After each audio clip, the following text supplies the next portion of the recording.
Okay, so now that she's done that, she just blew my plan entirely, because I entitled mine, really not so much a life lesson, but something I felt passionately about, which is, of course, music. And so Mr. Rodney's playing my visual or my audio.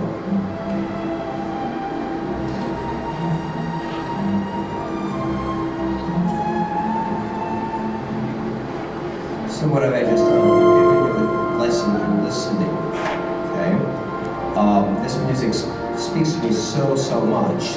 It's Mozart, it's piano concertos, and those of us of a certain generation, Mr. Hines may remember a movie called Elvira Madigan, and this was the famous theme song from it, which made it very popular. It's like, again, how many people know the movie Babe? Anybody know the movie Babe? Great flick. You know about the theme music? It's the Saint-Saëns organ symphony. Not Babe, not about a pig at all, or something about a pipe organ. So in trying to come up with talks, and I have to be very honest, and I have to apologize to Mario, I had no idea what TED Talks are. Everyone knows how socially connected I am. Not really, although I do have this, so I consider myself swag in some ways. Not many. So in life lessons, I'm not sure what I can tell you today, but I do feel passionately about the role of arts. So I wish I entitled this talk, Why Education? And I have a lot of cliches, I'm big on cliches. You get old and you learn a lot of these things.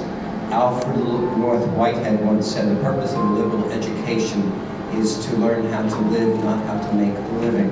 So that's my first cliche, and that still, I think, is valid as a life lesson for all of you. Especially as, I think our first speaker said in this school, where we have such a broad background of students and people with interest in so many different ways, not to be isolated into one category of education. You can be an engineer, but still enjoy the arts, still enjoy literature. So then I decided to refine it and come down to why arts education. We get so many different things out of arts education. There's a number of areas. Some of you may know a book by Daniel Levitin called This Is Your Brain on Music. Anybody know that? Levitin is a professor at McGill University up in Toronto, Montreal. And he used to be a roadie for some of the heavy rock bands in the 70s before he went and got his PhD in some sort of psychology.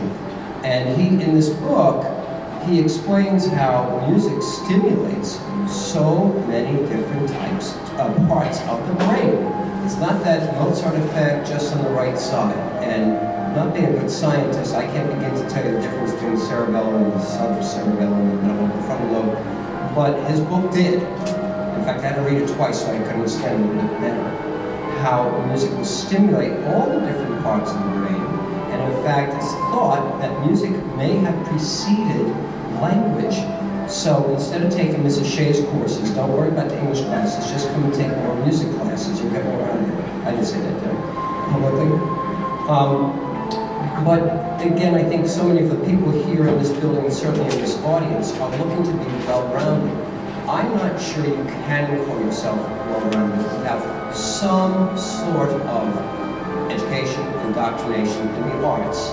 Well, my particular one is music. I mean the arts in general. Whether you're performing music, whether you're a painter, or someone who just goes to the galleries and says, okay, so pointillism, why is that different?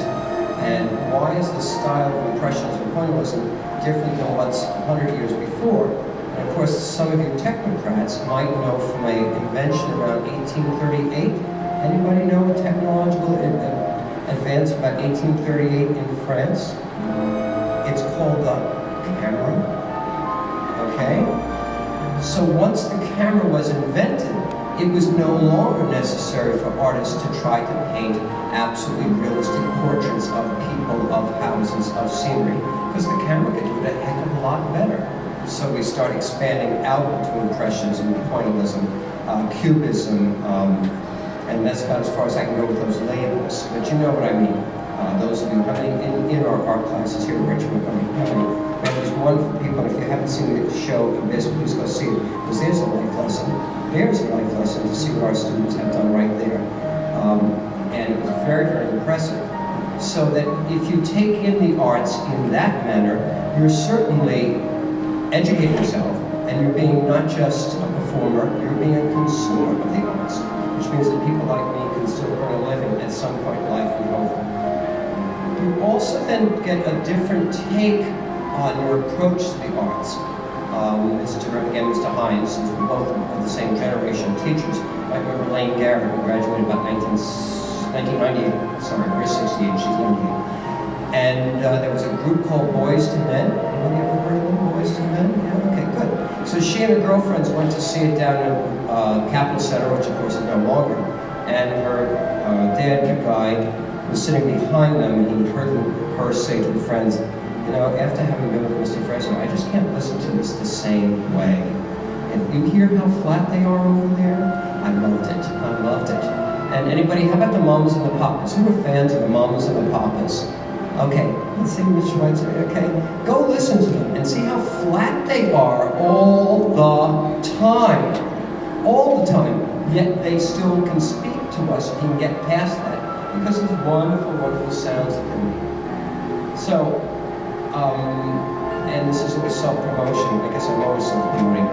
I'm the advocacy chair for the Maryland Music Educators Association, and as such, I try to convince people, or help people convince their administrators to keep music in the schools, to keep teachers in the schools. And by the way, there's a statistic that schools with less music teachers have lower SATs. So we want to add more music teachers on here to help you, not to help me. We're lucky here in that we have Dr. McLeod, and actually all his predecessors in my years here, who've been very, very supportive of our music program. And those of you who sing with me and play with Mr. Perry know that we offer you a lot of opportunities that aren't every place else, and a lot of other really well-performing high schools in other ways. But the arts speak not just to enjoyment, pardon me, but into helping you develop, again, life lessons. Our president talks about 21st century skills, and I had to write them down because there are four. I can never remember the fourth one. Communicating, creating, problem solving, and cooperation. We like to think that we do them all in music. Anybody here in the marching band presently, or ever marched in the marching band in high school before? Can you imagine a marching band that isn't working together? And let me see, hey, you on the 50-yard line, you're supposed to be down here on the 20. Don't go that way, go that way. It's the supreme act of cooperation is to make music together. I have more of my singers out here than I thought. I was going to have them, if I knew there were a number of them, I was going to have them sing a little something for you. And to make a mistake every 10th note. And I've seen this done in a little video, and it's really pretty hideous. Well, let me see, if you miss 10 questions out of 100, what's your grade? That's a 90, isn't it? And that's an A in most of our grading systems, and sometimes 93s, whatever. But if we go with 10% wrong in a musical performance, people walk out and say, they need a music teacher there. Let's get Frezzo, he's a little too old to be doing this. Yeah, in more ways than one. So, you know, we're looking at all these different things in music education, and as I say, I'm advocating here, I'm using this time, but it is also, I hope, somewhat of a life lesson for some of you who say, I don't want to do music, I don't want to do art, I don't want to do creative writing, I don't need any of that stuff. Know the stimulation it gives to you, plus also know what it does for your life. And I'll give him 2-minute warning. Mr. Still in your right, I could go on for another 5. He said I'd be the longest one. So just a couple of things about music. One, by Beethoven, say that music is a higher revelation than philosophy. Tchaikovsky, that music has the power to express the unexpressible.